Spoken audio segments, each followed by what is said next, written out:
বাংলার জমিনে ন্যায় এবং ইনসাফের লড়াইয়ে 2000 শহীদ হয়েছে, ওসমান হাদিরা জীবন দিয়েছে। ঠিক একইভাবে ন্যায় এবং ইনসাফ কায়েমের জন্য ঐক্যবদ্ধ বাংলাদেশ জোটের আবির্ভাব হয়েছে।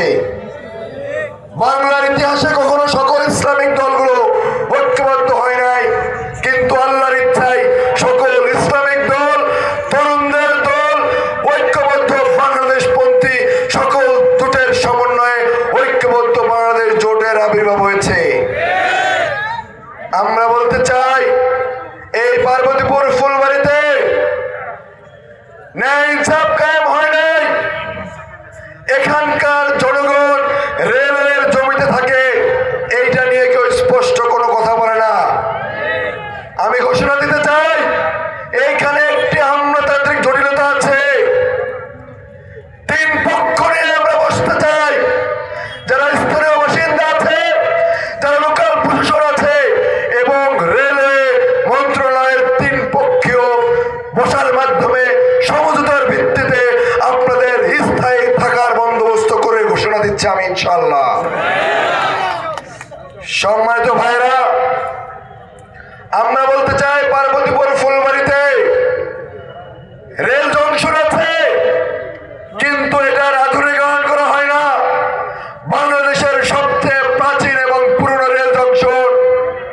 লুটেরা শুধুমাত্র এখান থেকে লুটপাট করেছে, চাঁদাবাজি করেছে, দুর্নীতি করেছে।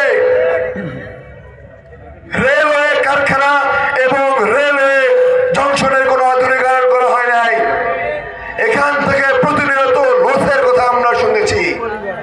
আমরা বলতে চাই, দুর্নীতিমুক্ত রেলওয়ে বিভাগ চালু করে একটি আধুনিক রেলওয়ে কারখানা এবং রেলওয়ে জংশন করার ইশতেহারে ঘোষণা দিচ্ছি, ইনশাআল্লাহ। সম্মানিত এলাকাবাসী, আপনারা জানেন পার্বতীপুর ফুলবাড়িতে অনেকগুলো শিক্ষা প্রতিষ্ঠান আছে। আমাদের ছাত্রছাত্রীরা আধুনিক শিক্ষায় শিক্ষিত হওয়ার জন্য, দেশীয়ভাবে কন্ট্রিবিউশন করার জন্য আমরা বছরে 2 বার ক্যারিয়ার গাইডলাইন সেমিনারের ব্যবস্থা করবো, ইনশাআল্লাহ। আমি একজন চিকিৎসক, মেধাবীদের সমন্বয়ে, মেডিকেল, বুয়েট এবং বিশ্ববিদ্যালয়ের মেধাবীদের সমন্বয়ে বছরে 2 বার ক্যারিয়ার সামিটের ঘোষণা দিচ্ছি, ইনশাআল্লাহ। এখানে যে সরকারি কলেজগুলো আছে, অনার্সের ব্যবস্থা থাকলেও মাস্টার্সের ব্যবস্থা থাকে না।